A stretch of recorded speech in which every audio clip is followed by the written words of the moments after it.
Today, I am reviewing the Elgato Stream Deck Plus. If at any time you'd like to explore this product for yourself and grab it at a great price, be sure to check the links below the video. The Stream Deck Plus distinguishes itself from the classic button-only models by adding 4 physical rotary dials and a touch-sensitive LCD strip. That sounds like a small change, but it completely alters how you interact with your computer. Buttons are fantastic for binary actions, turning a light on or off, starting a stream, or launching a specific program. But dials are infinitely better for variables. Think about volume levels, microphone gain, or the brightness of your key lights. Trying to control those things with buttons is always a bit clunky, requiring you to hit volume up or volume down repeatedly. With the dials on the Stream Deck Plus, you just turn them. You get that smooth, tactile feedback that feels professional and, more importantly, allows you to be precise without even looking away from your main monitor. The build quality is exactly what you would expect from the Elgato ecosystem. It has a nice, weighty feel that stays planted on your desk, and the buttons themselves have that satisfying, cushioned, yet responsive click that makes you feel confident that your command actually fired. The touch strip above the dials serves as a visual indicator, and because it is customizable, it can show you exactly what each dial is currently assigned to control.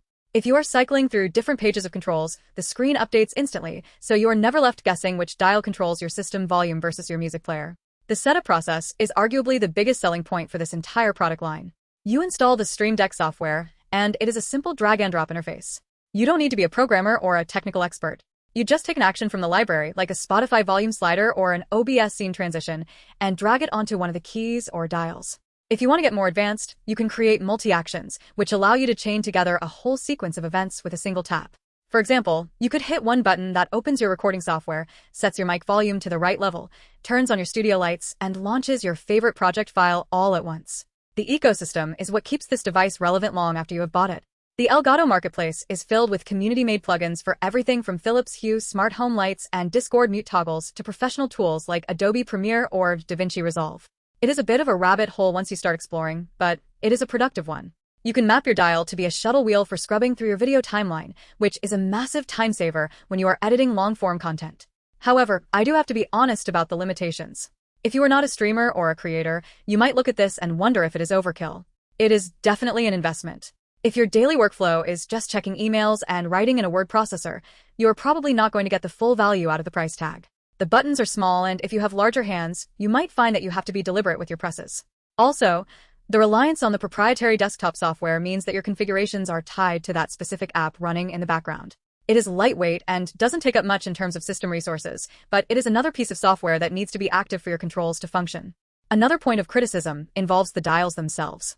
They are incredibly useful, but they lack the same level of granular haptic feedback you might find on high-end broadcast equipment.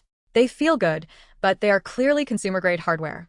Some users have also noted that the touch strip can be a little sensitive, so if you are not careful, you might accidentally trigger an action just by resting your hand on the unit. It is something you get used to, but it is worth mentioning. When you weigh this against other options, the Elgato software is simply the most polished experience in the market. Other macro pads exist, and some are cheaper, but they often lack the seamless software integration that makes the Stream Deck actually fun to use. With this device, you don't spend hours troubleshooting drivers or struggling with buggy configuration tools. You plug it in, you drag and drop your icons, and it just works. If you're a content creator, this is honestly a tool that changes how you interact with your PC. It stops you from alt-tabbing to change your background music volume or stopping your stream. It keeps your hands on the controls and your focus on your work. It is also great for productivity enthusiasts who just want to automate the boring parts of their day. If you can justify the cost, and if you think you will actually sit down to customize your profiles and experiment with the plugins, it is a piece of gear that pays for itself in time saved over the long run. It is a central hub for your digital life, and once you get comfortable with the dials, you will likely find it hard to go back to a standard keyboard and mouse workflow.